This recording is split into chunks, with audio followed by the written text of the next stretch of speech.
is the end of human history. Not the end of history, the end of human-dominated history. History will continue with somebody else in control. You are now within minutes of horror. And this man right here, his name is Yuval Harari. He is the advisor to the founder of the World Economic Forum, Klaus Schwab. And he is going to say something absolutely mind-blowing. And as you're listening to him, remember, he is the advisor to the founder, the leader, the chairman of the World Economic Forum. If it was a question of, humankind versus a common threat of these new intelligent alien agents here on Earth, then yes, I think that there are ways we can contain them. But if the humans are divided among themselves and are in an arms race, then it becomes almost impossible. We often forget how much unites all the members of humanity. Perhaps we need some outside universal threat to make us recognize this common bound.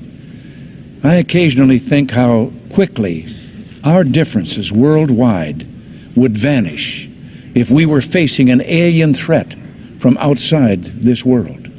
To contain this alien intelligence. And there is, I'm tending to think of it more in terms of really an alien invasion. That like somebody coming and telling us that, there is a fleet, an alien fleet of spaceships coming from planet Zircon or whatever, with highly intelligent beings. They'll be here in 5 years and take over the planet. Maybe they'll be nice. Maybe they'll solve cancer and climate change, but we are not sure. This is what we are facing, except that the aliens are not coming in spaceships from planet Zircon, they're coming from the laboratory. So why is this statement scarier coming from the World Economic Forum than the United States government? We did have the United States Congress talk about UFOs and aliens, saying we need to take the whistleblowers very seriously. Now is the time to have a very serious discussion about UFOs. Even the Pentagon has its own department for UFOs, saying there's a mothership lurking within our solar system. There was even the Mexican government hosting scientists showing the world alien bodies, pregnant alien bodies. For the first part of 2023, the topic about UFOs and aliens was really hot. It was a really hot subject. But for most people, a lot of people, they saw it as smoke and mirrors, a deception, that they were trying to take our attention away from something else they were trying to either push or trying to pass or trying to hide. When it comes to the subject about the government and UFOs and aliens and them wanting to talk about it, I have always said, why now? For years, for decades, UFOs have been nothing more than swamp gas, weather balloons. Aliens were nothing more than a conspiracy theory. But now, in this 1 year, we have to talk about UFOs and aliens within the government. But at the end of the day, I don't care what the government has to say about UFOs and aliens. I really don't. Congress, the president, they are all made for TV. They are made for TV leaders. They hold no real power. We know the power comes from the shadow government. And a part of that shadow government is the World Economic Forum, is the United Nations. You may not believe that, but that's true.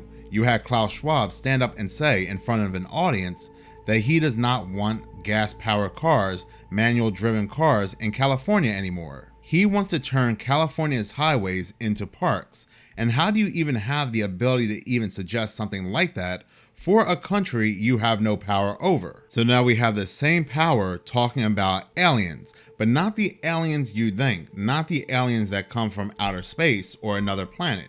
Aliens that are being built in the lab. Artificial intelligence, AI. Listen to the keywords he uses to describe AI. These are not computers. These are entities. Atom bombs didn't have a potential for agency. Printing presses did not have a potential for agency. This thing, again, unless we contain it, and the problem of containing it is very difficult because potentially they'll be more intelligent than us. How do you prevent something more intelligent than you from developing the agency it has? I'm not saying it's impossible. I'm just saying it's very, very difficult. These things that we're building are not going to be people. They might be really smart, they might be really good at all sorts of different things, but they're not going to be like us. They're going to be aliens. And they're going to be, I'm sorry to say, way smarter than every single person in this room, in ways that we can't even comprehend. So this, of course, triggers a lot of alarm. One of the guys who talks about this is Elon, who says things like this, like, when you do this, beware.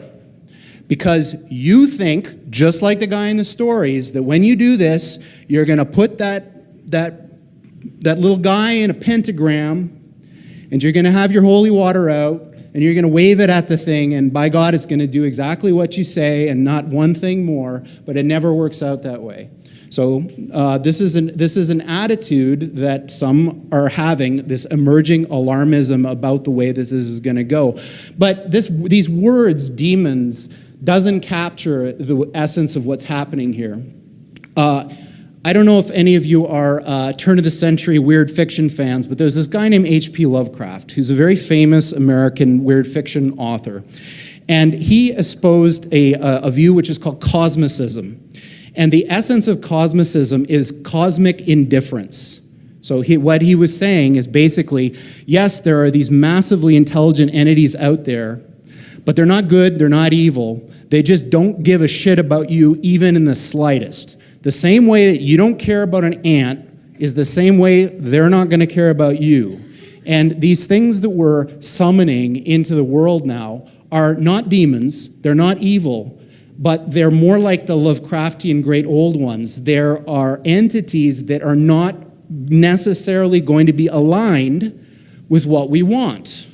Maybe in a couple of decades, Earth will be populated or even dominated by entities that are not organic, that they don't breathe, they don't have emotions. Like the potential of AI is much, much bigger than any historical revolution. Do something very foolish. With artificial intelligence, we are summoning the demon. We have these CEOs, we have these AI artificial intelligence makers. Now we have the World Economic Forum talking about artificial intelligence, not like computers, but like living entities, like demons. Like my computer here, when I want to record in the morning, when I want to make a video for YouTube, I turn my computer on, I bring up the application that helps me record, and I make a video. My computer helps me make a video. It listens to my commands. But this is not a computer. These AIs are not listening to commands. These AIs are not going to do what we say. Like Jordy Rose said, we're not going to be able to put it in a pentagram and it's going to do what we want. It's not going to align with what we want because, again, these are entities. And as Jordy Rose again described these AIs, they are cosmic gods. Whatever they are summoning into this world, whatever they are putting into these artificial humanoid bodies is a gamble to them. This is not a coincidence that we have all these people calling what should be robots, what should be computers, what should be complementing humanity and help evolve and advance humanity as entities. These are people of science. They have admittedly said they don't believe in God. Their answer is science. They turn to science for all the answers. And yet they are using keywords like demons, like entities. Where does demons and entities fit into their science? Where does pentagrams and holy water also fit into their science? I would think people of science would reference the Terminator, Terminator 2, as a reference point for AI, artificial intelligence, becoming out of control and wanting to end humanity. But no, they are using keywords like aliens, demons, and entities. What it sounds like to me, these CEOs, these people of power, are making deals with these entities, with these old ones, with these demons. They are gaining technology, they are gaining intelligence in exchange for these demons, these entities, to be placed into these humanoid robots. These humanoid robots that the United States, China, South Korea, and others are mass producing are nothing more than a mere husk for these demons to possess. You're going to have some people saying I'm talking crazy, that there's no such thing as demons, that demons cannot possess robots.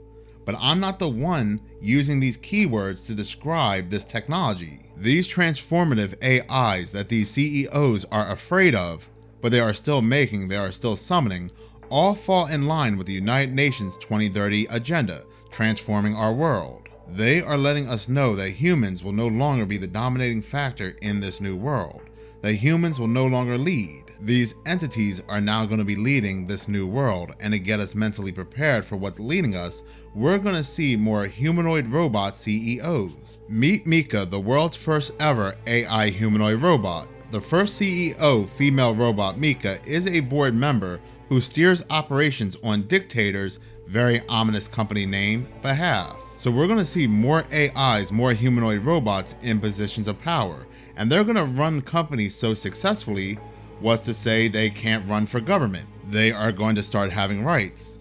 And in order to keep up with these humanoid robots, with these entities, you're going to go ahead and want to get your brain chipped with Neuralink. The only way to stay competitive in this AI entity-driven world is to be a part of the entity itself. Thank you so much for watching. If you like this channel and you want to see more, please subscribe. If you're already subscribed, please like, as any engagement does help the channel grow. Once again, thank you so much for your support.